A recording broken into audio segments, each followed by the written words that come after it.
One Punch Man isn't like other action anime. It's not necessarily about who's the strongest, it's about playing around with the tropes and ridiculousness of the shonen anime genre. That being said, we just couldn't resist analyzing all the skills, powers, and fights of the series' strongest characters to see who comes out on top. Of course, it's a bit difficult to fully analyze some characters due to them being vaporized by Saitama's punches, but we'll do our best. Bringing up the bottom of our ranking is the youngest member of the Hero Association, Child Emperor. Despite being an S-rank hero, Child Emperor doesn't look like much, since he's, a 10-year-old kid. But don't let his appearance or age fool you. This schoolboy is actually one of the world's smartest people, his genius intelligence and inventions making him one of the strongest heroes in all of One Punch Man. While in battle, Child Emperor utilizes an arsenal of gadgets and weapons of his own creation. Additionally, he's a master strategist and has his full mech suit for special situations. However, despite all his gadgetry and intelligence, Child Emperor is mostly a normal kid, meaning that if he were to face someone with the ability to shut down technology, he'd have to rely on his physical abilities. While he is impressive and borderline superhuman, he doesn't stack up against other heroes, earning him the bottom spot in our ranking. Next up, we have Atomic Samurai. This awesome character was a bit tough to rank, since while he's incredibly powerful and could likely level a skyscraper, his powers and strengths are very specific. You see, Atomic Samurai is powerful, but only as a sword fighter. He has immense strength and skill, but it's very specific to fighting with a sword. Besides his great strength, speed, and master skills, the character doesn't have much going on. That might sound like we're being hypercritical, but remember, the world of One Punch Man is full of demigod-like heroes who are capable of much more than Atomic Samurai. As cool as the character and his hero name are, Atomic Samurai unfortunately only comes in at number 19 in our ranking. The first villain in our rankings is none other than Mosquito Girl, a mutant with some unique and powerful abilities. Mosquito Girl is an artificially made mutant by Dr. Genus, the first of her kind that Saitama and Genos encountered. As her name implies, Mosquito Girl is a human-mosquito hybrid of sorts that has great strength, durability, and a whole mess of other abilities. Her exoskeleton makes her incredibly durable. She has super strength, she can fly using her giant mosquito wings, she can command and control swarms of mosquitoes, and she's fast enough to dodge laser blast from Genos. Sounds pretty powerful, right? Especially considering the fact that she gets stronger when she drinks blood and transforms. While this is true, and Mosquito Girl was strong enough to give Genos a run for his money, in the larger scale of things, this villainess only comes in at number 18. Being a powerful hero isn't all about being super strong or having other impressive and useful superpowers. Sometimes it's just about having grit and determination, two things that S-Class hero Metal Bat has in spades. You see, Metal Bat's powers aren't exactly super strength, speed, or durability. They're more like fighting spirit. Basically, this means the longer a fight goes on, the stronger Metal Bat becomes. His fighting spirit also allows him to continue fighting even when he's low on blood and on the verge of death, allowing him to break all of his limits. That said, Metal Bat's strength relies on a fight being drawn out, so if he faces an opponent who can take him out within minutes, he doesn't stand a chance, earning him the number 17 spot on our rankings. You gotta hand it to the creator of One Punch Man. One, since the dude knows how to give his characters awesome names that are also sort of bonkers at the same time. A prime example of this is S-Class hero Zombie Man. The origin of this name comes from the character's unparalleled regenerative abilities, meaning he can't die. He walks around undead and unable to be killed, a zombie who's still a man. Cool naming aside, Zombie Man's regenerative abilities are easily the strongest in the entire series. On top of this, Zombie Man also has nearly unlimited stamina and endurance, allowing him to never tire during a fight. This, combined with his ability to regenerate himself, makes him both essentially immortal and unstoppable in many regards. All of these things earning him the number 16 spot in our rankings. If there's any character in the One Punch Man universe that's similar to Iron Man, it's undoubtedly Metal Knight, the genius inventor who built himself super strong remote-controlled robots. While the argument against this character making it into the top 15 is obviously he's not super strong without his robots, we're just gonna push that aside and look at all the things that Metal Knight's badass robots are capable of doing. On top of the standard robot abilities of super strength, super speed, unlimited energy, and nigh invulnerability, Metal Knight's main battle robot is also able to fly. It's armed with massive missiles and is capable of massive feats of strength. All in all, Metal Knight is one of the strongest heroes in the series. What's cooler than a ninja? A super fast ninja with a ridiculous obsession with his one-sided rivalry, that's what. Of course, we're talking about Speedo Sound Sonic, the supersonic shinobi who most notably accidentally got his junk mail pulverized by Saitama's fist. But don't let this moment of comic relief fool you. Sonic is easily one of the fastest villains in the series, capable of moving so fast that he's nearly invisible to the naked eye. On top of his incredible speed, Sonic is a highly skilled combatant, expertly wielding all forms of shinobi weaponry in ways that'd easily overpower even the toughest opponents. Additionally, it's been made clear that Sonic's strength and durability are also at superhuman levels, since he can dislocate a person's shoulder by walking into them, which is honestly pretty rude when you think about it. While Deep Sea King's strength as a character comes from the scene that unfolded from his fight with the Moomin Rider and eventual defeat at the hands of Saitama, he's also an incredibly impressive being. It was eventually determined that the Deep Sea King would easily be defeated by an upgraded Genos, or an average S-class hero, but there's no denying that he gave some of the strongest heroes a run for their money while he was in his ultra-powerful hydrated form. Whenever this villain is fully hydrated, he becomes a major threat, increasing his strength, speed, and durability greatly. Which makes us wonder if he's straight up unstoppable when fighting in the water. We may never know if this is true, since Saitama destroyed him, but Deep Sea King is still one of the strongest villains in the series, coming in at number 13 in our list. Puri Puri Prisoner is amongst one of the most eccentric characters in One Punch Man. Strangeness aside, Puri Puri Prisoner is also one of the strongest S-class heroes of the Hero Association. While he's said to be the weakest in the S-class, we think he deserves the 12th spot in our rankings, both because of his strength and powers and because he has an extremely powerful and wonderfully campy transformation that shoots his ranking up significantly. In his normal form, Prisoner has enough strength to defeat Deep Sea King, enough speed to outrun a crashing ship, and enough durability to withstand attacks from demon and dragon level threats. Additionally, in his Prisoner Angel-style form, which is wonderfully themed like a magical girl transformation, Puri Puri Prisoner's muscles increase exponentially, tearing his clothes and making him so strong that he earns the 12th spot in our ranking. No, that's not a purple version of Piccolo you're looking at, although they do share an English voice actor. It's Vaccine Man! This character was the first villain that we saw Saitama annihilate with a single punch. But don't let that fool you, since he's still immensely powerful. In fact, the very fact that Vaccine Man was used to illustrate Saitama's powers and the premise of the show is a testament to how strong he is. He's got immense strength, immense speed, he's gigantic, he can shoot energy balls, he can fly, he can transform into a much larger, much more powerful form. Were it not for the fact that One Punch Man is a satire series, Vaccine Man would probably be one of the toughest opponents to beat in the history of anime. Seriously, we can't state enough how fantastic the names of the characters are in One Punch Man. Carnage Kabuto? Are you kidding? That's freaking awesome. If you think such a badass name belongs to an equally badass character, then you'd be correct. Carnage Kabuto is an uber-powerful mutant created by Dr. Genus of the House of Evolution, standing as the organization's strongest creation. In fact, we've ranked him as the strongest mutant on our list, due in no small part to his beyond ridiculous strength, speed, durability, and massive size, all of which make him incredibly hard to beat. In fact, Carnage Kabuto is so strong that he's used as a measuring stick for how strong heroes are, since he's part of a simulation used to test strength and power. If that's not a testament to how strong this mutant is, then we don't know what is, which is why he begins the top 10 of our rankings. If you hadn't guessed from his name and everything about him, Flashy Flash is something of a flashy hero. This uber-powerful character's name is derived from the fact that he's likely the fastest hero in the S-class, capable of striking his opponents multiple times in a tenth of a second. Due to his immense speed, it wasn't even a question if Flashy Flash would make the top 10. It was just a given. Not only is he faster than Speed of Sound Sonic, he also has strength and durability to match. Capable of destroying massive boulders and taking hits from the highest level villains with only a small amount of damage taken. Sounds pretty badass, right? Throw in his fighting skills, which are said to be the best in the S-class, and his awesome katana, and you have one of the strongest heroes in the series. Garo was once the student of S-class hero Silver Fang, but after believing he had learned all there was to learn, he went on a fighting rampage and turned to the life of an anti-hero. His strong hatred of both monsters and heroes led him to hunt both without mercy. As for the character's power level, he was Silver Fang's best student. This can be seen in his massive strength, incredible durability, and nearly unmatched speed and superhuman stamina, all of which make his martial arts mastery all the more frightening.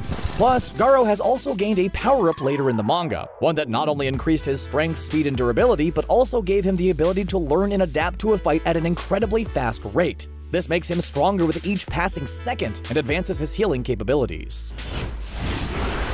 While this character might be on the older side, he can still mess with the best. Of course, we're talking about Silver Fang, the third-ranked hero in the S-Class of the Hero Association and Garo's former teacher. Silver Fang might be old, but he can still kick the butts of every other hero in his rank, including his former student. Akio has made abundantly clear that Silver Fang could easily land blows on Garo even after his massive power-up, all still while holding back his true power, which is why he ranks above him. Like others on this list, Silver Fang has all the standard powers of super strength, super speed, incredible durability, and crazy fighting skill. That last one is where Silver Fang really shines, since he's arguably the best fighter in the entire series. Super Alloy Darkshine is one of the most impressive characters in the series, coming in at number 6 in our rankings. The reason he's so high up is due to the fact that he's one of the most, if not the most, physically fit humans in the series, by training his body to be incredibly strong, durable, and agile. Darkshine is practically invulnerable, his muscles being so thick and strong that they give him a natural shield that protects his body from all forms of damage. On top of this, Darkshine is also one of the strongest characters in the series, sporting superhuman strength that allows him to destroy most monsters and massive opponents with nothing but a light touch. The most impressive part about all of this is that as far as we can tell, Darkshine's powers aren't actually superpowers, just the result of hard training and weightlifting. Now we finally come to arguably the best and coolest character in the series, Genos, the pretty boy cyborg with a cool design and even cooler powers. While Genos' backstory might be so frustratingly boring that Saitama demanded he keep it to 20 words, his power is nothing to scoff at, especially since he can be upgraded with ease to become an even more effective hero. With his G4 upgrades, Genos has the power to defeat the strongest monsters in the series with 1 or 2 attacks, showing that he has definitely earned his S-Class rank. On top of the great strength, durability, speed, and stamina that his cyborg body gives him, Genos is also able to shoot out an arsenal of different weapons. If he does manage to get damaged, he can always be rebuilt, making him basically immortal. Without a doubt, Genos is still one of the top 5 strongest heroes in the series. The only way that someone can acquire a name like the Tornado of Terror is if they leave nothing but absolute destruction in their wake. This is exactly the case with Tatsumaki, the psychic powerhouse of One Punch Man. Despite her childlike appearance, Tornado is easily one of the most powerful heroes in the S-Class, her ability to level cities with her mind being the main reason for this. With her psychic abilities, Tornado can move objects with her mind, destroy anything with a thought, fly at crazy speeds, create barriers that prevent injury, and bend the very life force of a person. Without a doubt, the Tornado of Terror has earned her moniker, her insane psychic powers and mastery of them also earning her the 4th spot in our rankings. So, who aside from Saitama could be stronger than the world's most powerful psychic? Lord Boros, of course! How did we come to this conclusion? Well, it's actually rather difficult to gauge the strength of a character, since the whole series is satire that's meant to make fun of ridiculous power levels. But we can actually use this to measure how much stronger Boros is than everyone else. We can place Boros in the 3rd spot in our rankings by looking at the purpose of his character. You have to understand that he's supposed to be the ultimate villain, a means of showing how stupidly strong Saitama is. Due to this, we can conclude that Boros is one of the strongest characters to exist in the series. While he was eventually beaten by Saitama, it took considerably more effort than the character normally puts out, which shows that he earns his ranking as the 3rd strongest One Punch Man character.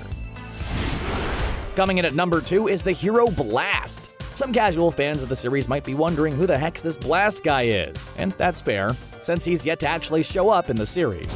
So if we've never seen the guy, how do we know he's strong enough to be considered number 2 in our rankings? Easy, because he's the number 1 S-Class hero in the series. Although his whereabouts are unknown, the fact that Blast is ranked number 1 amongst the other heroes of the S-Class shows that he must be on a whole other level than his peers. All in all, it's not too crazy to consider the strongest S-rank hero in the Hero Association to be the series' 2nd strongest character.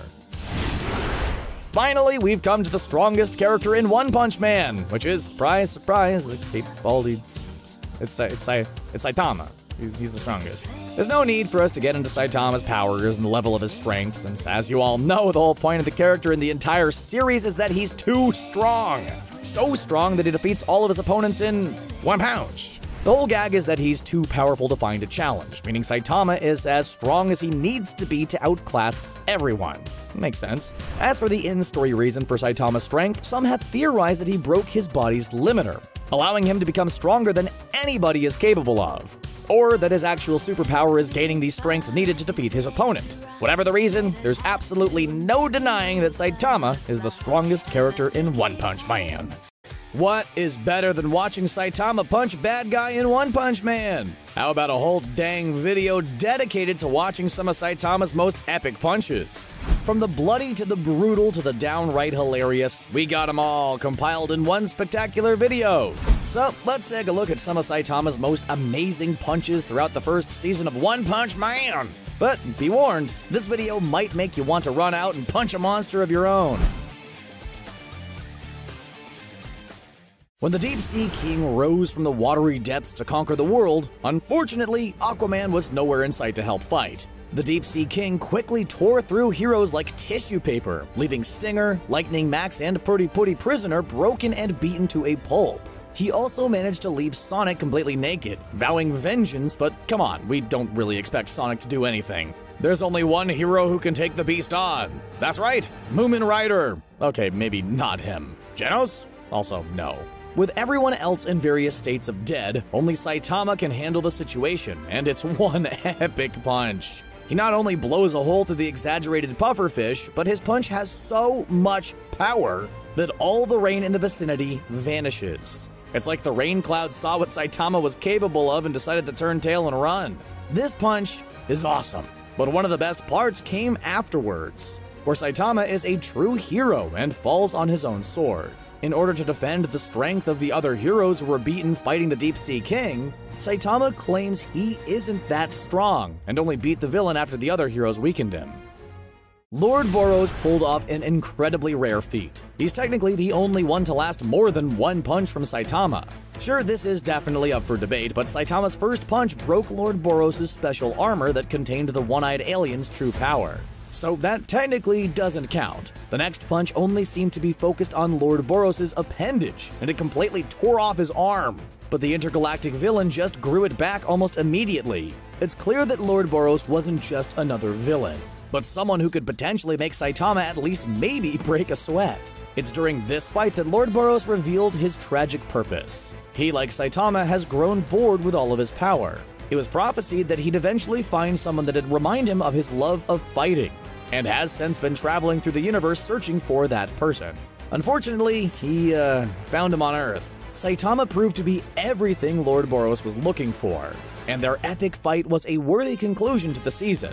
The final punch is one for the ages, Saitama finally debuting his super final move, Serious Punch. It completely destroyed Lord Boros and left him a husk. Serious punch indeed. Carnage Kabuto had the pesky problem of taking out anything and anyone who got near him. That understandably makes it difficult for him to interact with society, so it makes sense that Dr. Genus and his clones locked him up deep within the confines of the House of Evolution. But when Saitama and Genos came knocking, Dr. Genus had no choice but to unleash the beetle-like beast. Upon meeting, Carnage Kabuto makes quick work of Genos, but when Carnage Kabuto goes to attack Saitama, he stops and retreats in fear. The monster doesn't know how to explain it, but the aura around Chrome Dome is insanely scary. It forces Carnage Kabuto to go into Carnage mode, which makes him even bigger while also making him look like an angry peacock. And it's at this moment that Saitama seems troubled. For the first time, we see him saying he's made a huge mistake. Does the hero feel he's in danger? Of course not. Saitama is just extremely upset that he forgot what day it was, and is distraught he's potentially missing a big sale at the store. He's not even thinking about Carnage Kabuto, and the monster is soon turned to green jelly by Saitama's powerful punch. Marugori is one of the first threats Saitama faced in the anime, and the not-so-jolly giant left quite an impression. Starting as a normal dude who wanted to become stronger, Marugori took a steroid created by his brother Fukigao, and the results were drastic, turning him into the BNFG, the Big Not Friendly Giant. With Fukigao on his shoulder, the two started their own rampage, causing destruction in D-City and moving slowly to B-City. It looked like nothing could stop the monster, until Saitama showed up, of course. The steroid may have made Marugori stronger, but something must have affected his brain power, because in an attempt to defeat Saitama, he accidentally swats his brother, ending his life. Distraught, Marugori pummels Saitama relentlessly, leaving a giant hole in the ground. Thinking that nobody could have survived such a beating, he stops. Clearly, he didn't know who he was dealing with. Saitama launches out of the hole and delivers a powerful punch to Marugori's jaw, killing the monster and causing its body to sprawl across Beast City. Sure, Saitama might have caused an extensive amount of collateral damage, but that punch almost made it worth it. This is also a valuable lesson about the dangers of using performance-enhancing drugs, kids. Not all threats are giant monsters or bug creatures. Some are massive meteors that threaten to wipe out entire cities. That's what happened in Episode 7 when a huge dragon-level type event endangered all of Z City. All seemed lost, and it looked like the meteor would wipe out everything, and the show would prematurely come to an end, leaving 5 additional episodes of nothing but white static. Thankfully, that didn't happen, as Saitama eventually showed up and did what he did best: punched that meteor and made it explode in a beautiful piece of animation. It proved that there really isn't any problem that Saitama can't one-punch his way out of. But maybe he needs to learn some self-control. After he punches the meteor, it breaks into a bunch of smaller pieces that still cause significant damage to Z City, albeit with 0 casualties. Throughout the series, Genos sees what massive power Saitama possesses and is desperate to learn from him. The lone cyborg even becomes his disciple to train underneath the bald hero to learn just how powerful Saitama can really be. This culminates in a training session where Genos tells Saitama to go all out against him. When Genos tries to move, Saitama strikes with amazing speed and launches a punch that surely would have vaporized Genos or transported him to another dimension, or blasted him back in time or something equally deadly. But we'll never know for sure. At the very last second, Saitama pulls back, saying the fight is over, but just the wind force of the punch alone completely obliterated the cliff behind Genos. So who knows what would have happened if it actually made contact? At that point, Genos finally realizes that Saitama is on a completely different level than anybody else. In his debut episode, Sonic proved himself quite the deadly assassin, beheading almost everyone in the minor villain Hammerhead's posse of bald-headed cronies. In his cockiness, he runs into Saitama, who's also after Hammerhead for personal reasons. Sonic and Saitama fight. Well, it's not so much a fight as it's just Sonic attacking him with all sorts of ninja moves, only for Saitama to easily dodge them without a care in the world. Then the memorable punch happens. Actually, it's not so much a punch as much as it's Saitama holding his fist out and Sonic running into it crotch first. Maybe Sonic shouldn't have worn such skin-tight clothing. We're just saying a jockstrap could have gone a long way, but after this devastating blow, Sonic rightfully declares Saitama his mortal enemy, and vows to train even harder until he's strong enough to defeat this mysterious, seemingly invincible foe who's going around punching crotches. We've already gone in depth about why the One Punch Man opening is one of the best anime openings ever in a past video, so be sure to check that out too while you're here. But one thing that needs to be addressed further is how awesome all his punches are in these opening credits. Just take a look at all the monsters he blows away with one punch. There's the monkey men swinging dumbbells on chains, which Saitama makes explode when their broken bodies collide with a nearby cliff after being hit. There's a creature with a whole bunch of different lips plastered all over its face that looks like it's going through a hernia once it realizes it's about to make contact with Saitama's fist. But the best punch has to be Saitama's brutal destruction of this star monster. What the heck is this thing? The Star King? The Star God? How did it get to Earth? What does it want? And what does it think it can accomplish with that teeny tiny little knife against the world's greatest hero? So many questions left unanswered as we watch Saitama turn the star into stardust. But overall, this opening is a great showcase for a wide variety of different Saitama punches.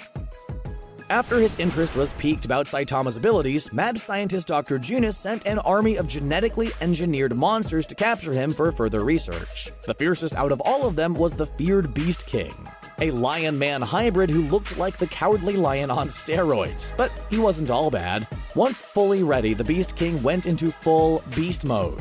The lion became a super lion, and we got to see a special move, the Lion Slash. Of course, this didn't have any effect on Saitama, but the opportunity did allow our hero to unleash his own special move with an equally special name: consecutive normal punches. If that name doesn't strike fear into your heart with its sheer awesomeness, then maybe you don't understand the move. You know that triumphant feeling you get when you finally smash that pesky bug you've been chasing forever? Yeah, that must have been the same feeling Saitama had when he struck down Mosquito Girl and painted a building a shiny new coat of red with the bug's blood. Calling in a massive swarm of mosquitoes, Mosquito Girl sucked the blood of the bugs to make herself stronger, regenerating her limbs and turning even more terrifying. With her new form, normal bug spray wouldn't work on her anymore, and she wouldn't be attracted by one of those electronic zappers. Genos looked to be in trouble until Saitama showed up and slapped Mosquito Girl and turned her into nothing but a smear on the wall. Vaccine Man holds a high honor. He's the very first villain Saitama faces in the series and gives us an awesome introduction to Saitama's one-punch skills. As far as backstories for villains go, Vaccine Man's tragic tale is pretty solid. He says he was born from the desires of Mother Earth and is there to wipe out the human race for all they've done to the planet. That's a justifiable motivation, but you know who doesn't have a purpose? Saitama, who arrives on the scene rescuing a civilian and explains to this blue version of Piccolo that he's just a hero as a hobby. This causes Vaccine Man to get even angrier and Hulk out into an even more terrifying demonic form. But before Vaccine Man gets much further, Saitama punches him, blowing the bad guy to mist and evaporating the dark cloud of smog and pollution that surrounded the area. All of this should be reason to celebrate, but it's the first time we get to see Saitama genuinely upset over his super strength. The man wants to fight an actual villain, but this shows he's just too powerful for anything to be a challenge for him. At least Vaccine Man got a cool death, though.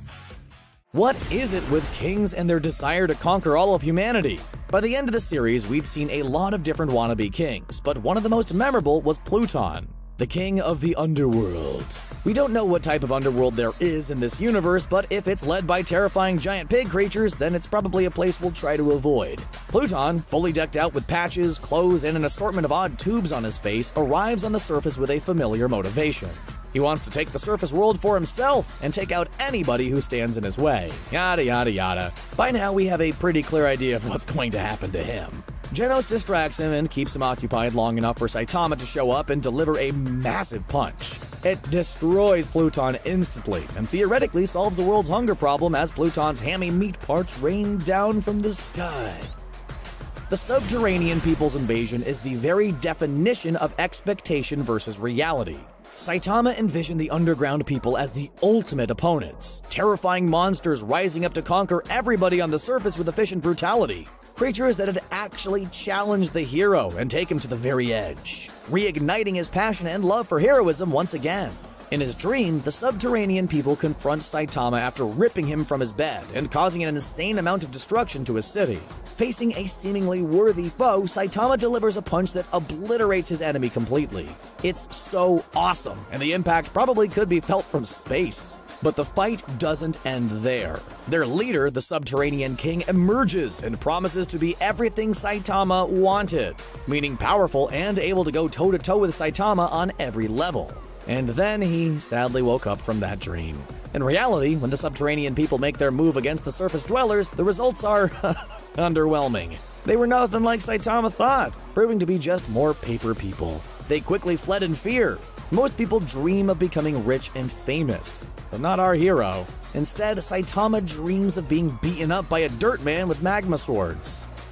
Have you ever loved something so much you wanted to turn yourself into that thing? Like, here at CBR, we love awesome anime videos, and if science allowed, we'd probably turn ourselves into one if that were possible. That's what happened to Super Custom YO649Z Mark II, which, if we had to guess, isn't his real birth name. He loved custom cars so much that he turned himself into a car monster. How, might you ask?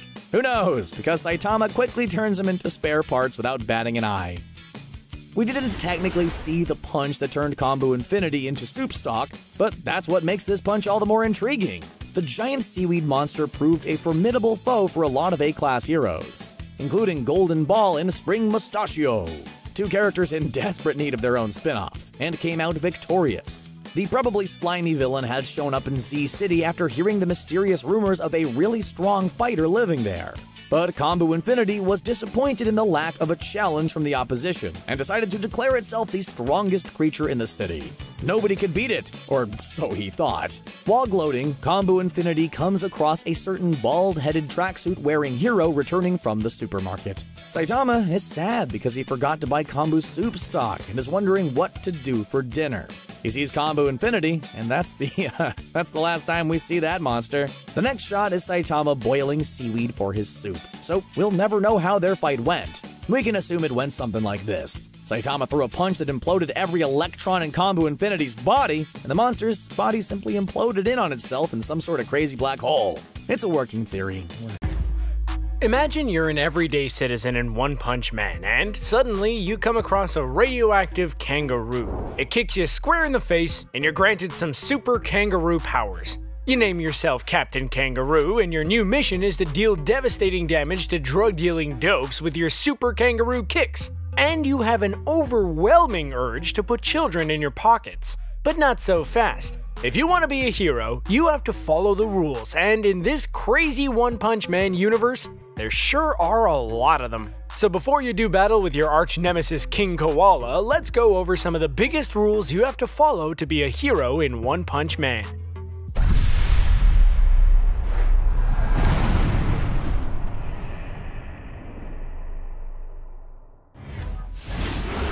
The National Hero Registry is the single most important element about being a hero in One Punch Man's wacky society. It doesn't matter how many monsters you slay, how many disasters you prevent, how many damsels in distress you save, how many cats you rescue from a tree, the general saying goes, if you're not on the registry, you're just some weirdo in a costume. Obviously, our main hero Saitama is completely oblivious to the National Hero Registry when One Punch Man begins, but everyone else and their grandma knows how important it is for heroes to be on this list. We're pretty sure it's the very first thing that's told to babies after they're born because it's just that important. So if you're some down-on-their-luck schmuck who decides to be a superhero in order to get some popularity, your very first move would be to get on the National Hero Registry, or else you're still a super zero. Without it, you're nothing, and who in the world wants to fight bad guys and save the world without recognition? Out of all the rules, this is one of the most important. So at this stage, you want to be a superhero and you signed up on the National Hero Registry, but before you can take to the streets and fight crime, you must pass the Hero Entrance Exam. Of course there's a test. What better way is there to determine if you're either hero material or just an average Joe in a clown costume than a hero exam? Remember how the entrance exams to My Hero Academia included giant robot fights? The powers in charge of this exam decided to save on budget and just have their potential heroes do a series of workouts instead. All you have to do on the fitness exam is pass things like side-to-side jumps, a 1500-meter run, weightlifting, and more. It also throws in a whack-a-mole section, probably to determine how good you are at carnival games. Then there's the written portion, but that's so easy it's not even worth talking about. It's basically impossible to fail, and no hero would do that, right? Not all heroes are created equal, and to be a hero you have to understand the different classes in this world. Depending on your test results, you're going to be placed in one of 4 classes. First up, there's C class, and finding out you're a C class hero is like getting socks for Christmas. It's nice, but you were hoping for something a little better. They're the lowest and weakest of the 4 main classes, and realistically, the best thing they can do in a true emergency is to flag down a higher ranked hero to assist. Next up is B class. They're the ones who, if you're being attacked by a monster, your chances of being rescued are good, but you might lose an arm or a leg in the process. After them is A class, and this feels like the level any hero should strive for. A class heroes are popular, powerful, and just overall strong heroes. But of course, they still fall below the top tier level of superheroes, S class. They're the popular kids in school. When the world is in danger, who are you gonna call? Not the Ghostbusters, but an S-class hero! What makes a hero? Is it the superpowers? The costume? The name? No, what truly makes a hero is how strong their sense of justice is. And no matter how insane and crazy One Punch Man's heroes gets, that's one rule that absolutely cannot be broken. It doesn't matter if you're able to punch holes in the very fabric of space and time, or if your punch feels more like a gentle caress. At the end of the day, the hero with the stronger sense of justice is the stronger hero. And it's incredibly difficult to maintain that sense of justice while still ultimately doing the right thing, because even villains often think they're justified. Thankfully, there's a hero in One Punch Man that both has an incredible sense of proper justice and is perhaps the strongest being in the whole universe. And his name is Mumen Rider. We're lucky he's around. At the end of the day, this rule isn't going to be one that's told to you, but it's the backbone of the entire hero society, so you could say it's pretty important. This is when the rules start to get a little unfair, and it becomes more clear that the heroes on the bottom of this hierarchy aren't treated the same as those on top. C-class heroes already have it hard enough because, well, look at them! It's clear they're nobody's first-round draft pick. But because this class is the easiest to get into, and because it has more than double the members of the next class up with close to 400 heroes, rules need to be put in place to keep things organized. Heroes in C-Class are forced to fulfill weekly quotas of heroic acts and either report their actions themselves or have someone else report it for them. And really, this is a pretty tough rule. When heroes want there to be crime in order to meet a quota instead of, no crime at all, that's clearly a problem. As great as it is to be a superhero in this world, since you get to fly around and lay the smackdown on hideous monsters, there's a big rule that not a lot of heroes really mention or discuss. No matter how wide-ranging their skills and powers are, they still answer to the Hero Association. On some level, that makes sense. Sure, there's been no problem so far, but what if the Hero Association, which is privately funded by donations of billionaires and businesses, experiences a conflict of interest? They could hypothetically threaten a hero with removal from the hero registry if they don't follow orders in certain situations. Thankfully, this hasn't been a problem yet, but a rule where you have to listen to the Hero Association no matter what, or else it affects your status as a hero, sounds like a rule that could be abused. You know the phrase, "it's better to be feared than loved"? Yeah, that doesn't apply here. The Hero Association is privately funded, and a large chunk of their money comes from donations that people make depending on how safe they feel. This, in turn, is given to the heroes for compensation, so it doesn't matter if you're the most powerful hero in the world, because if the people don't like you and don't feel safe around you, you might struggle to make rent for next month. Just be sure to think about that next time you want to end a villain's life by punching him so hard he explodes in a shower of monster guts. It might look cool, but Mrs. Jones might be less inclined to give money to you because her whole outfit smells like warmed up mayonnaise and cat vomit. Small businesses can also make donations in an attempt to get PR, so if Burger King makes a donation to the Hero Association, you better become their official spokesperson. You remember in Super Mario how time and time again Mario would fight through each level only to learn that Peach was in a different castle? That's kind of what it's like to be a hero at the Hero Association. Unless your name is Saitama and you jump up the ranks faster than Mooman Rider going downhill at top speed on his bicycle, it seems like as soon as you climb the flagpole to the top, you wind up immediately at the bottom again, just like Mario. Use us, for example. If we were to become a superhero, we'd obviously be Disembodied Voice Man, whose silky smooth pipes haunt your dreams.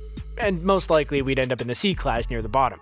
If we wanted to move up, we'd have to work our way to the very top spot of C-Class, and then we'd enter B-Class right at the bottom and have to do it all again. But let's be real.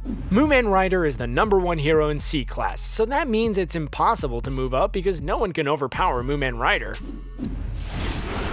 Man, you'd have to have a crazy amount of justice flowing through your body to want to be a hero in One Punch Man, because although a majority of the heroes are low class, they're the ones treated most unfairly. So if you somehow become A-Class or even S-Class, the first rule seems to be put your nose down towards the lower class of heroes. It's a cruel cycle, with normally the S-Class heroes receiving the best treatment and privileges like higher salary and better press. Because of this, the lower class heroes are mostly ignored, which then means they can't earn enough publicity or attention to move up in rank. The public doesn't know or care about them because they'd rather know what Sweet Mask had for breakfast last week or how King got his scars. So in the end, what's the point? A C-Class hero could work incredibly hard and defeat an insanely tough monster. But the rule is not to give them too much credit, or else the whole system would be thrown out of whack. If the C-Class heroes start becoming more recognized and known by the public, that lessens the value of the Hero Association, and we simply can't have that. One thing you can't overlook is the power of factions within the Hero Association. Unless you're super strong, your best bet is to team up with a faction in order to keep ahead of the other heroes and also not die. It makes sense that the lower class heroes would clump together and form factions so they can survive and become stronger, but not all factions are created equal. Some are truly there to help heroes defeat monsters, while others are there specifically to be roadblocks in order to stop people from rising in the ranks. On one hand, you have factions like the C-Class Hero Alliance or the Tank Topper Army, whose members sadly don't wear hats with tanks on them. They form factions to work together as a group in order to face threats they could never handle on their own, which is a pretty noble thing. But on the other hand, you have factions like the Blizzard Group, led by B-Class Rank 1 hero Fubuki, who purposefully tries to stop lone heroes from rising through the ranks, usually through some sort of violent or persuasive technique. So if you want to be a hero, you better not forget about factions. We must have missed this one in the annual Hero Rules meeting, but we're sure this has gotta be a rule. There's just no other way to explain how some heroes get a legendary hero name that people will say in awe for generations, while other heroes choose names that sound like a bunch of 3-year-olds said random words to describe people and it's stuck. Atomic Samurai, Silver Fang, Blue Fire, Lightning Max. What do all these names have in common? They're all names you'd want your mortal enemy to shout on the edge of a volcano while locked in a battle to the death. Now what about these names? Pineapple, Gun Gun, Smell Master, Eyelashes, Green, Smile Man. What do you think? Do you think those names strike fear in enemies' hearts? Oh no! We gotta get out of here! Pineapple is here! See, it just doesn't work. Don't they understand what they're doing with this totally real rule? They're just begging for villains to make fun of these heroes for their subpar names. And our heroes are already self-conscious enough about going into the streets in funky costumes to fight crime.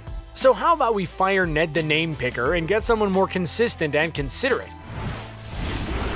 Every hero has to have a super move. It's like a staple of this show and every superhero show ever made. That one big battle-ending move that completely decimates the other side. Puri Puri Prisoner has Angel Rush. Silver Fang has Water Stream Rock Smashing Fist. Saitama has Serious Punch, which is super serious, guys. And Moomin Rider has Justice Crash, which no creature has ever survived. Like Deep Sea King, who was hit by Justice Crash and then died shortly after, most likely from wounds sustained from the epic move. So yes, it's definitely a rule to have a super move ready to bust out on bad guys, but here's the thing. You almost can never use it right away. As a hero, you want to win battles as slowly as possible by using the least amount of effort you can. That's why it's very important to save your super move until after your enemy thinks you're beaten. That way you can laugh it off with a smile and then deliver your killer blow. Works every time. Don't even think about starting off the match by using your super powerful move because that'd just make things too easy. The best thing about the world in One Punch Man is that it's not hard to remember city names. Forget about Aquabog, New York or Pflugerville, Texas, because One Punch has made things a lot easier. All the major cities are named something easy like A City, B City, C City, all the way to Z City, but although their names are easy to remember, it doesn't mean they're close to one another. Each city is a large chunk of land seemingly filled with large populations, but somehow it's very easy to travel from city to city in just a matter of hours. There's only a few plausible explanations. Is it that the cities are super close to each other? Have the heroes found a way to master teleportation? Does this even matter, or will this just anger commenters who will claim we're nitpicking too much about things that don't matter? It's definitely not that last one.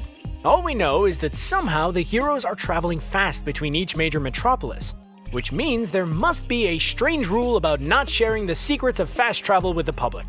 So if you become a hero, be sure to ask about that ASAP. With great power comes great responsibility. We thought we knew what that meant, but actually we think that should be changed. With great power comes a gaggle of people always looking for a fight. There, that's the new saying. That's certainly true in One Punch Man, which shows just how hard it is for heroes to go anywhere without being attacked by monsters or people desperate to prove themselves. This is especially true in the second season. Look at the G4 robot showing up wanting to fight King because it knew King was strong. Think of Sonic, who's always trying to fight Saitama because of the brutal, unspeakable pain that was dealt to him. Think of Kombu Infinity, who came to Z City looking for strong heroes to fight. Even look at Garou, the big bad of Season 2, who goes around hunting heroes to see how strong he is compared to them. The moral of the story is that everyone lower than you in the hierarchy wants to fight you to prove they're better. It's a result from the cruel yet orderly system the Hero Association has in place, where heroes feel they have to fight each other in order to move up in the ranks. Just always be ready. Now this one might be the most important rule of them all.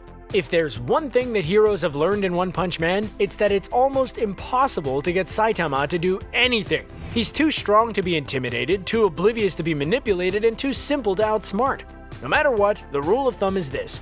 If Saitama doesn't want to do something, he's not going to do it, and he'll quickly derail any plans you might have. This is quickly becoming the most important rule, and we're sure aspiring heroes are handed pamphlets after passing the hero exam that describes the dangers of being around Saitama for too long. Side effects include hair pulling, teeth gnashing, and just generally questioning everything you thought you knew in life. So if you want to be a successful hero who follows the rules, it's best you stay away from the caped baldy.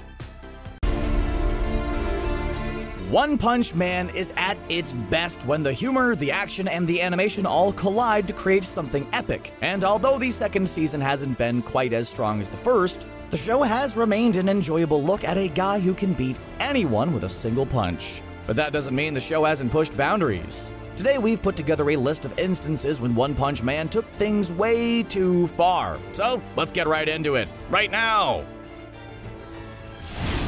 If you're one of those people who looked at Thanos and thought, this guy's great, but I only wish his weird chin was even bigger, then boy do we have a surprise for you. Meet Ball-Chinned Kid, who by the looks of it was always picked last for school kickball. He's introduced in the very first episode of One Punch Man, and wow does he leave quite an impression with the giant, all those balls he has dangling for all the world to see. He's the kid Saitama saves 3 years prior to the start of the series, in what was sure to be the most important Crabman versus Gonad-faced boy event you'll ever see. Saitama's actions here are what inspire a pre-bald Saitama to be a hero in the first place, while the major baller kid's grandpa is so inspired by Saitama's courage that he forms the Hero Association. So you could argue that this whole show rests on Ball-Chinned Kid's shoulders, which is something that we just can't take. You're telling me that One Punch Man is only possible because some kid with a chin capable of smuggling cantaloupes for fun happened to be in the right place at the right time? We just can't believe it. Thoughts after the first episode of One Punch Man? Hey, this show seems like a lot of fun. Not traumatizing at all. But after the second episode? Yeah, hello doctor? We need therapy ASAP. We don't know what's worse. The image of a million mosquitoes sucking the blood out of some random looter, or the looter's Skeletor husk of a body that the angry mosquitoes left behind. This guy clearly didn't have enough mosquito repellent. Sorry dude, you had no chance. It's not just people either, as we see how this roaming mosquito party also sucked the blood out of nearby farm animals. And we only assume PETA made a phone call or two to the show to make sure no animals were harmed in the making of this cartoon. It's one of the rare times the show gets graphic, and it feels like it should be set to some heavy metal song. We applaud the first season for its amazing animation, but that doesn't mean we want to see a man lose 6 liters of blood in high definition. Saitama is our hero, the one we're supposed to be rooting for. We adore him, and we're quick to buy all types of Saitama-related merchandise like action figures, backpacks, keychains, and of course, bright yellow jumpsuits. His design is either inspiring and heroic, or makes him look like a lovable doofus. Except for that one time! You know what instance we're referring to. It's the time when One Punch Man turns into a horror anime and Saitama quickly vaults ahead of Michael Myers, Freddy Krueger, and Jason Voorhees as the world's scariest horror icon. When the House of Evolution sends its lackeys in the direction of Genos and Saitama, it doesn't take a rocket scientist to guess what happens next. Saitama obliterates those threats and makes it rain Beast King guts, but when Ground Dragon sees how easily Saitama kills the Beast King, the mole creature wises up and quickly burrows underground to escape the carnage. But Saitama's bloodlust isn't done. Just when Ground Dragon thinks he's safe, Saitama, in classic horror movie fashion, suddenly appears underground next to Ground Dragon with a face that'll haunt all of our nightmares forever. Are we sure Saitama's a hero? Or is he the scariest being in the entire universe? You decide. And the award for most pointless character in anime goes to Speed of Sound Sonic. Besides having a name that makes our poor script writers bang their heads against the keyboard whenever they have to type it out, this character's continued presence in the anime is more baffling with every appearance. For some reason, One Punch Man keeps giving Speed of Sound Sonic screen time, when really all we want is for Saitama to one-punch this overly cocky character into oblivion. And look, we get it. If we were flying around and accidentally landed crotch first onto some strange-looking bald man's fist, we might want to vow vengeance as well. But knowing that Sonic is never ever going to beat Saitama, it makes his silly vendetta against him a complete time waster. And it's not like his other matchups fare any better for him. He couldn't beat the Deep Sea King, and he couldn't even beat Genos, so what good is this super fast Naruto ninja knockoff anyway? The show goes way too far in thinking we care about what happens to Sonic, but there are about 1,000 other more interesting characters that deserve a bigger spotlight. So what are we doing spending time with this chump? Next. We all know Saitama's basically a god. Like, he's so powerful that we're pretty sure if he sneezed too hard in someone's general direction, it would rearrange all their inner organs and make their brains spontaneously combust. But Saitama has never crossed any lines with his godlike abilities, until he meets the kelp creature Kombu Infinity. This monster showed up in Z City looking for trouble and quickly established itself as a major threat by taking out some relatively strong heroes. But one encounter with Saitama soon changed everything. Saitama is just minding his own business and walking home with groceries. When he sees the monster, he laments the fact that he forgot to buy soup stock. Cut to later, and Saitama's cooking with kombu, and the monster has apparently been destroyed. So let's walk through that one more time. Saitama sees a living monster and thinks, yeah, that would be good for soup, and then proceeds to annihilate it and take part of its corpse back home to cook for dinner. That's some Hannibal level stuff right there, bud. Yeah, the manga makes it clear that Kombu Infinity survived their encounter, but the show makes no such reference. Which means in our minds that Saitama destroyed this monster because he was hangry. What's the expression? With great tank tops comes great responsibility. Well, that's something some members of the tank topper army seem to have forgotten in their treatment of Saitama in the first season. Clearly, being bestowed a revered tank top is a big deal. It's basically the superhero equivalent of winning a Nobel Peace Prize. Those tank tops are a symbol of strength and pride. Plus, they make for great fashion wear if you want to go to the beach. After Saitama completely destroys the meteor that threatens Z City, is he throwing a parade? No, he's harassed by Tank Top Tiger and Tank Top Black Hole, who believe that Saitama stole credit for destroying the meteor and proceed to rally a crowd against him. But even when Saitama unsurprisingly overpowers the tank toppers and yells at the angry mob that he's a hero because he wants to be, not for any sort of appreciation, doesn't change the fact that Saitama deserves some better treatment for his actions. Maybe next time he should just let the meteor destroy everything. That would at least shut the tank toppers up. Alright, here's a serious question. Could Moomin Rider's Justice Crash be perhaps the only move in the entire universe capable of beating Saitama? We haven't seen it used against him, so we can't rule out the possibility. We all know Moomin Rider is the true most powerful hero in the world. It's not even a debate. His exact power levels are unknown as long as you don't believe the obviously biased and intimidated Hero Association who gave this godlike being a measly 41 total rating. Did Moomin Rider simply throw the tests to not reveal his true strength? That sounds more likely, as he likes to operate under the radar, beating up criminals and destroying monsters with his indestructible bicycle he probably got on sale at Walmart. So, how did the Deep Sea King manage to beat the snot out of Moomin Rider? It makes absolutely no sense to the show's already established backstory of being the closest thing to a god this show has. Unless maybe Moomin Rider had a greater plan. He allowed himself to simply appear like his bones turned to dust to allow Saitama to deliver the killing blow in order to keep his true power hidden from all of the onlookers. Yeah, let's go with that. Although it completely fits with the dark humor of the show's first season, it's still disappointing to discover that the famed psychic Madame Shibibawa died choking on a cough pill while trying to stop a coughing fit. Madame Shibibawa was practically the most useful person in the whole show, able to predict monster attacks and natural disasters. She only predicted a handful of them, but her accuracy rate was 100%, so it's hard to argue with her results. Even though she looked like one of the zombies from Scooby-Doo on Zombie Island, this old woman deserved a much stronger send-off. She couldn't even leave clear instructions as she died, which is frankly just a little rude. While predicting the future for the next half year, the fortune teller foresaw the absolute greatest catastrophe of the era, and that the entire Earth is in danger. That's when she started coughing and reaching for those lethal cough drops. As she choked, she could only write out the incredibly cryptic message, "The Earth is in trouble," and then perished. Of course, this sends the Hero Association into a tizzy as they try to figure out the threat and stop it before everything is destroyed, but it's just not much to go on.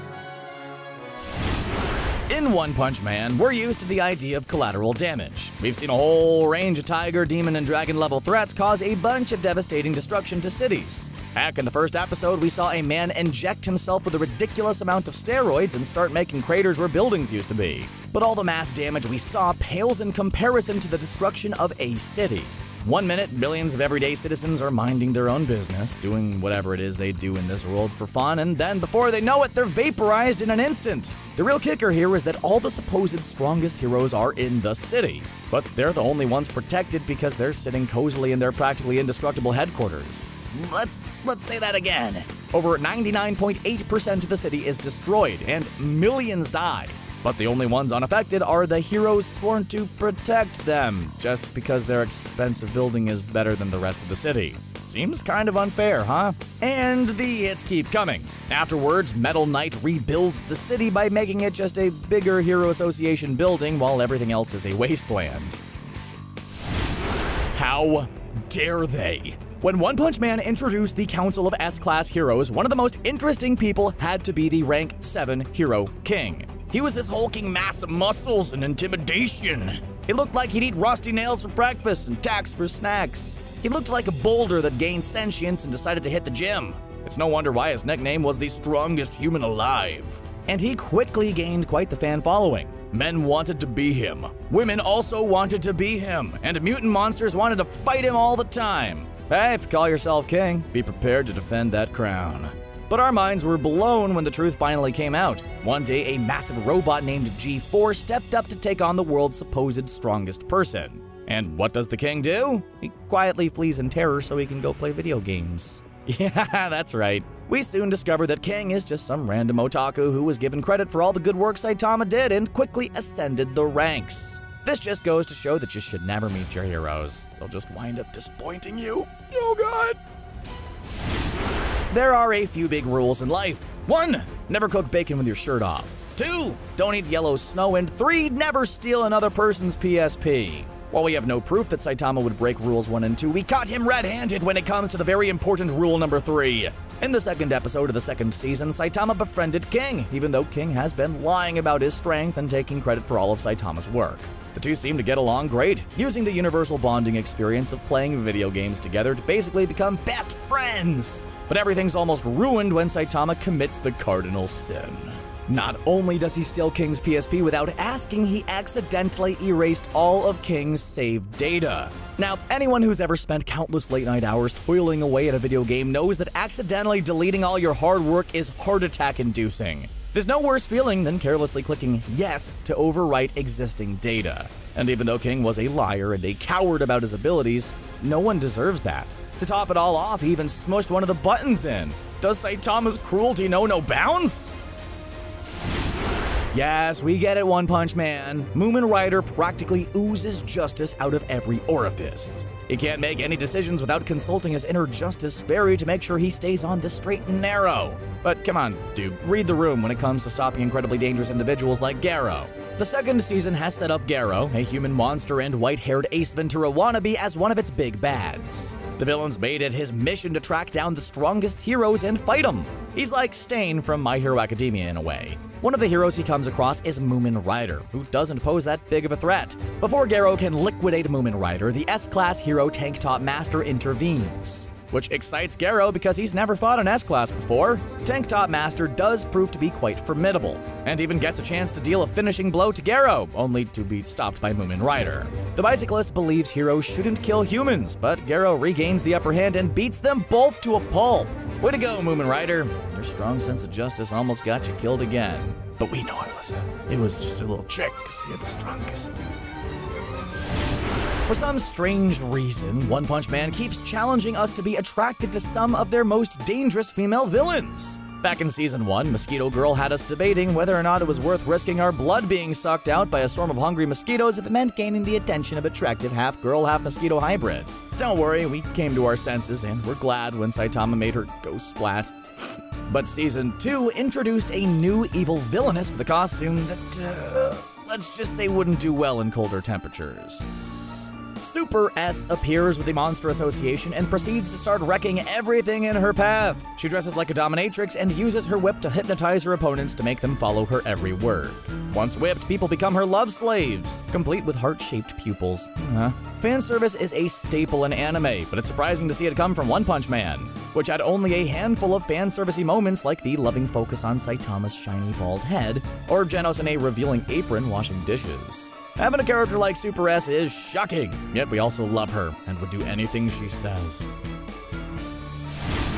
Hey, we get it. In a world of heroes and villains, the goal is to always become stronger, and that can be frustrating. In some cases, you can train all day, every day, but still only be a fraction of the strength of some random monster. So on some level, it makes sense that some people would forego their humanity to become super strong monsters. But it's crazy to think about the ramifications. When Goketsu attacks the martial arts tournament, he comes bearing gifts. Mainly monster cells that'll cause whoever eats them to turn into terrifying, powerful monsters. And surprisingly, a lot of those martial artists take the cells willingly. They're tired of training so hard only to lose immediately in fights and want to become the strongest fighters on the planet. But come on, it must be difficult to undergo that complete lifestyle change. One minute you're a human, and the next you're some type of mutated hideous creature. How are you gonna fit into doorways? How are you gonna go through the drive-thru at McDonald's? How are you going to apply for a credit card? These questions aren't answered or thought about because these fools don't care about anything except getting stronger, which is just insane. Tsuruyu swaggered onto the scene as a mirror version of Saitama. He's someone who's grown so powerful that he's become bored by the lack of any challenge or threat. But he differs from Saitama with a more laid-back and easygoing personality and makes it clear he just wants to make a lot of money by not doing much actual work. Sure, he's a little cocky, but it doesn't make what happened to him any less uncomfortable or justified.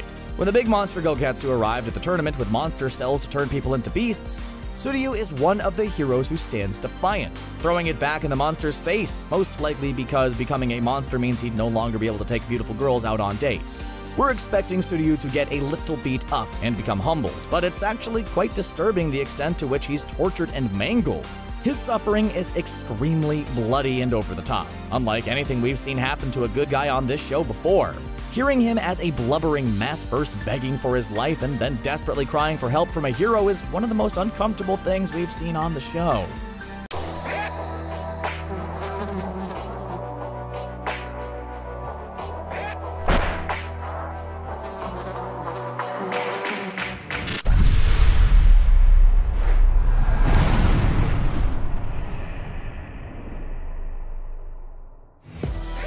What is the best thing about One Punch Man?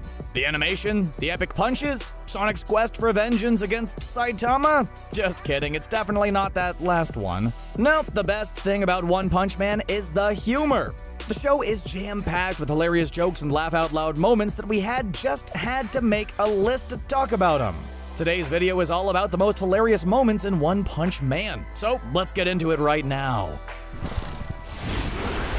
If anything, the tragic story of the Brain and Brawn brothers is a cautionary tale about the dangers of steroids. Fukigao was a genius scientist who invented a steroid that turned his muscle-crazed brother Marugori into a gigantic mutated monster. Together the two terrorized B City, with Marugori casually creating craters and Fukigao gleefully riding on his shoulder shouting orders and commands. We don't know what's worse, having your city destroyed or starting off your morning with the sight of a huge naked monster. But just because he's bigger didn't mean Marugori's brain grew with him.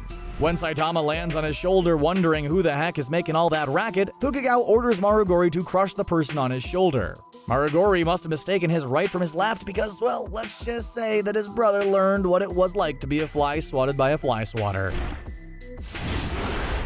When most people dream, they have fantasies about winning the lottery, or diving into a gigantic pool of macaroni and cheese. Or is that just us? Anyway, Saitama's a bit different than most people in that he dreams of getting the ever-loving snot beaten out of him. In the very first episode, we're treated to One Punch Man's signature move, combining amazing animation with a hilarious punchline.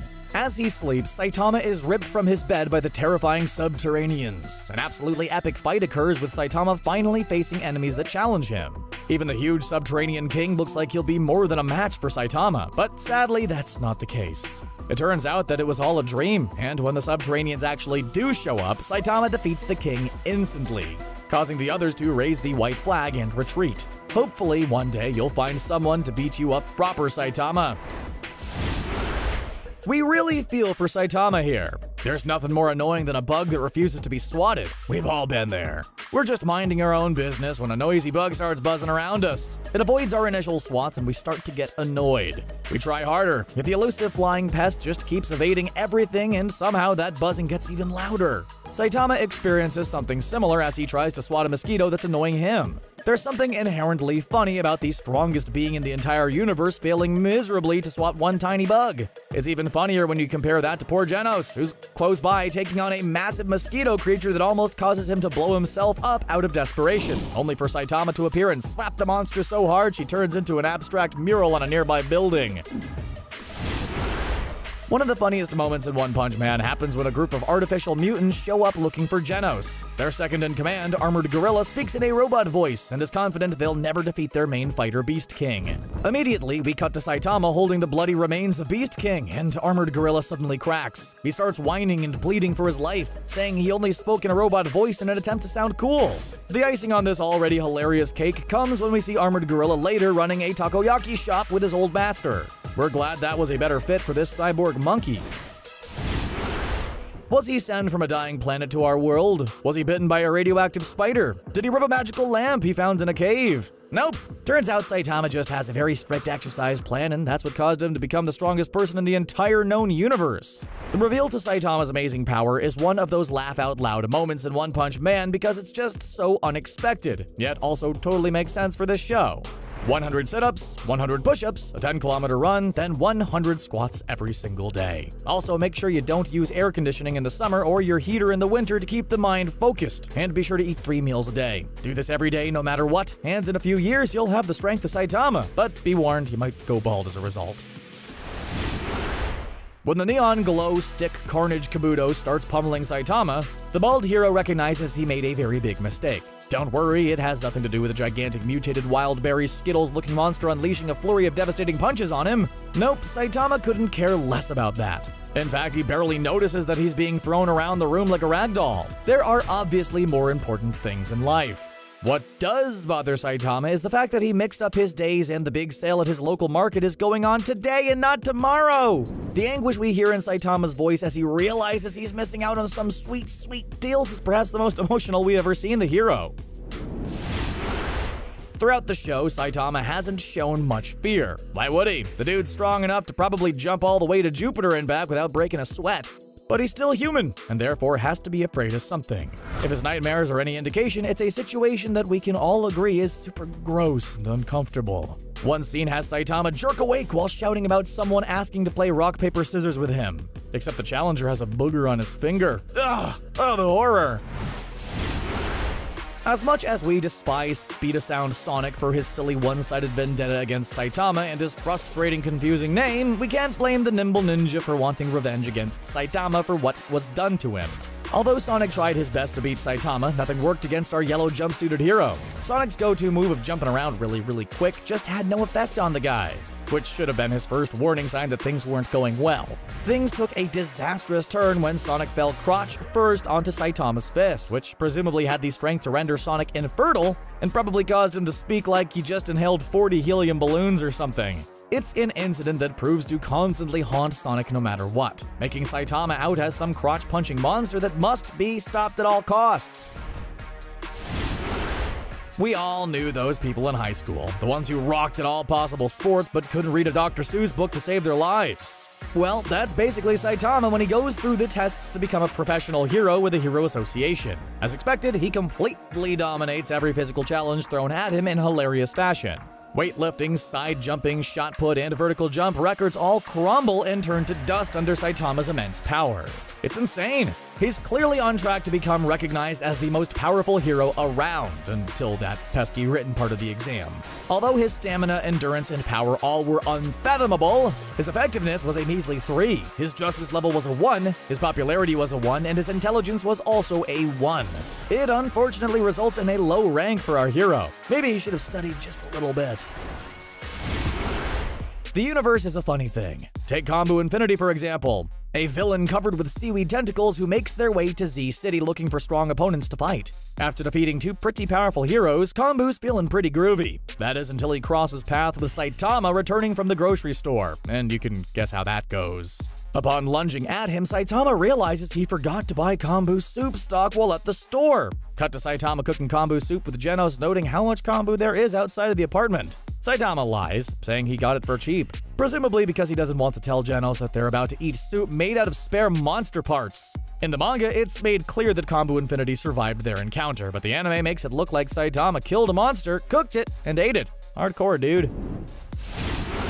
We need to be upfront about this. We're not heartless here at CBR, we just found it extremely hilarious watching Moomin Rider attempt to take on the Deep Sea King. It was a close fight. Moomin Rider did his signature Justice Crash, which probably tickled Deep Sea King slightly. When that didn't work, Moomin Rider tried brute force and was rewarded for his bravery by being slammed over and over again on the ground by the huge monster. This moment captures the brilliance of One Punch Man. It's funny at first watching a normal guy try to fight this terrifying titan with disastrous results, but as it goes on, it just gets harder and harder to watch. Stay down, Moomin Rider! Live to ride your bike another day! But seeing his sense of justice and determination turns this funny moment into a really emotional one. The sky isn't the only thing that's crying watching this.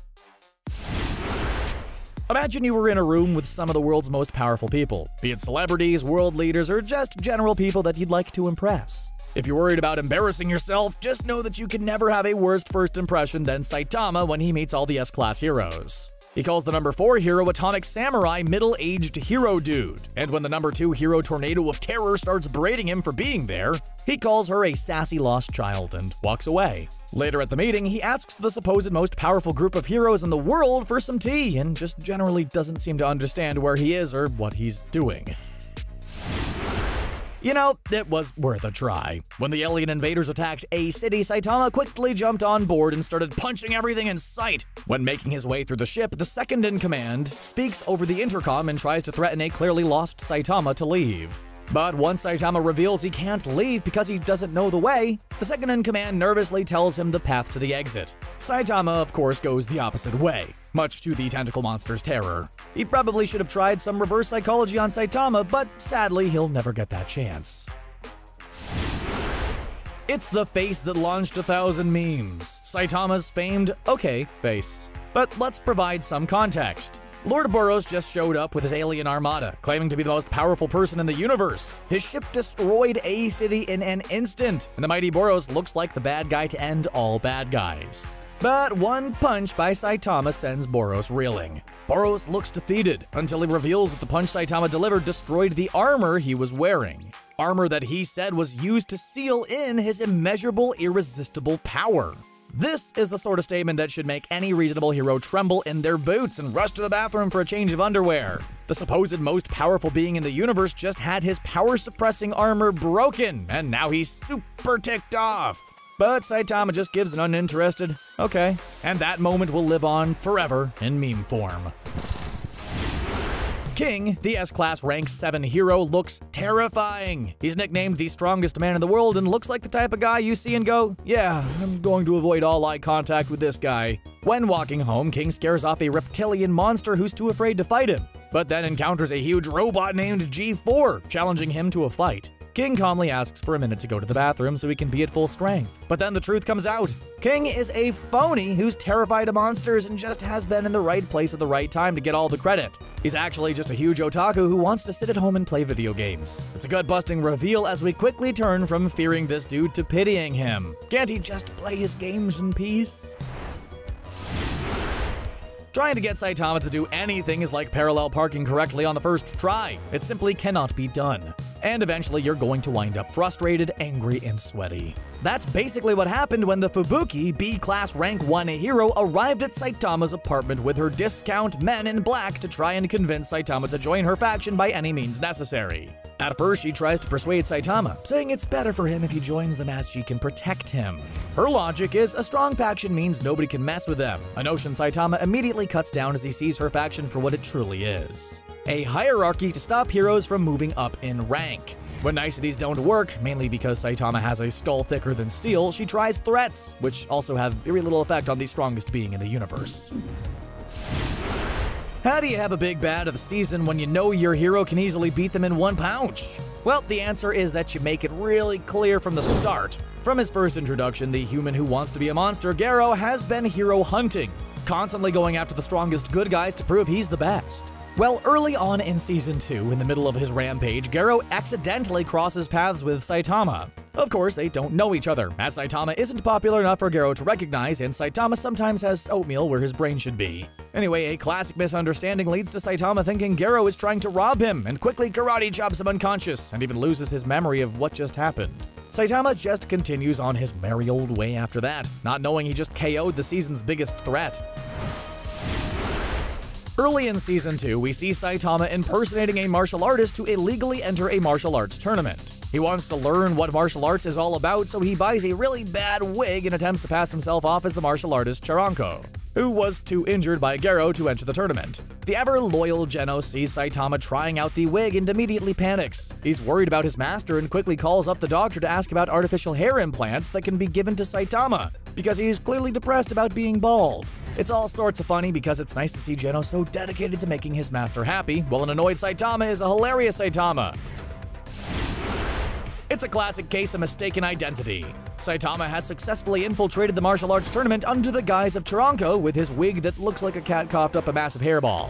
All is going smoothly until someone who knows Charanko tries interacting with Saitama. The martial artist known as Sourface, named for his kind, nice, and friendly face, just kidding, approaches Saitama and starts chatting him up. Saitama hides his face and stays silent, which Sourface interprets as nervousness and cowardice. And the great thing about this scene is that Sourface just keeps talking, even though it's clear Saitama is hiding his face from Sourface. It's funny because it's so relatable. How many times have you been stuck in conversation with someone you don't want to be talking to, and no matter what you do, that person just doesn't seem to take a hint? We feel for you, Saitama.